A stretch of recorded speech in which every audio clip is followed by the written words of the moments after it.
Hi and welcome to another video in my Photoshop Essential Skills series. Everything you'll need to know to get you well and truly started on your journey of discovery with Photoshop. Today it's more of a tip than a tutorial really.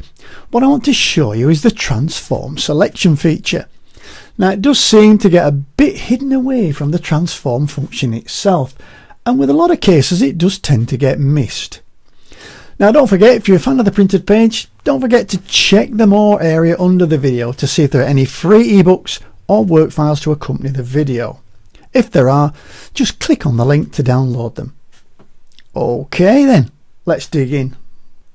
Now here I've got an oval picture frame and I'd like to make a cutout, so I'd like to cut it out or mask it out in the middle, and I've got a nice little photograph that I'd like to put in it. Okay, well, what can we do? Well, we could go, I think the elliptical marquee tool is probably my tool of choice, and then I can click and drag and I can hold the space bar down and move it around and try my best to get it to fit. Move it down a little, move it up to the top and drag it down to the bottom. Oh, no, I'm not doing very well here, but let's leave it go and then say, oh, I could transform that. So I could press Control and T or Command and T on the Mac and I could try and transform it. Well, I'll grab one of these corners and oh no, you see, transform, we're working in pixels and I want to transform the selection. Okay, let's escape out of that and then I'll get rid of that. Control or Command and D to get rid of that selection.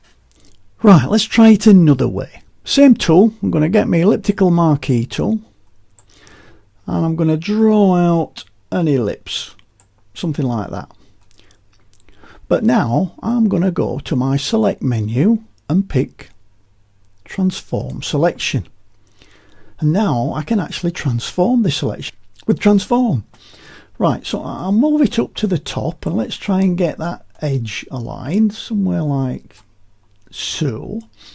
And I'll just align it with the edge of that black and I'll drag it down to somewhere like there, and I'll drag that end just a little bit out and I'll drag that end just a little bit out up to, well, I want it to fit right in there, so I'm going to take it right to the edge.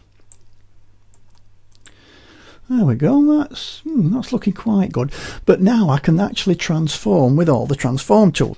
So if I hold the Control, the Alt and the Shift key down, I can actually transform in perspective, so I can move these ends in a little bit if I need to. So I'll just move that out a little bit and move that out a little bit. That's looking good. This end I can just click and drag. I'm not holding the Control key down now because I just want to take that whole edge with me a little bit. And this I'm going to hold the Control key down and just move it out just a smidge. Does anybody know how much a smidge is? We have a lot of them in Barnsley, but I don't actually know how much it is. But then I can hold the Control key down again and I can move corners individually, so I can just nip that in a little bit. And I think that's pretty much done. Yeah, well, no, I'll just move this out just another smidge, maybe half a smidge, just to make sure it's right over that edge. Oh, a bit too far. That was more than half a smidge, that. I'll just zip it back a bit. And I'm going to leave it at that. Okay, so I'll double click to accept that. So now I've got a selection. And that's cool. And what I want to do is put a mask on now. So I'm going to go down to the bottom of the layers panel and I'm going to click the mask icon. And that's going to create me a mask, but it's the wrong way round. So what I'm going to do is I'm going to do Control and I.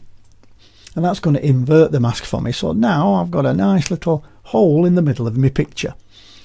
And I can now go and find my other image. So I'll find my little film noir image. I'll get the move tool or press V on the keyboard to get the move tool. And then I'll click and drag over the picture frame and drag it back and let it go. Now it's a little bit big, but I can change that, so I'll just drop it underneath now by dragging the layer underneath, and I can see it now through the hole, and that looks pretty okay. Maybe I'll just transform that layer a little bit, so I'll press Ctrl and T just to make that a little bit smaller, and I'll hold the Shift key down so I'm transforming it in proportion, and I'll get it into a position. I think that looks pretty good, and I'll double click to accept it. Now it's okay, but I've missed my bit of ribbing off here. Oh right, okay, well let's fix that then. So I need to click on my mask to make sure it's active. I need white as my foreground colour because I'm painting white into the black area, because I want to bring that back. I want to reveal the edge of that. And I'm going to get a paintbrush, only a little one, and what I'm going to do, I'm just going to paint white on the mask just to try and bring back that edge of that ribbon so it looks as though it's over the top.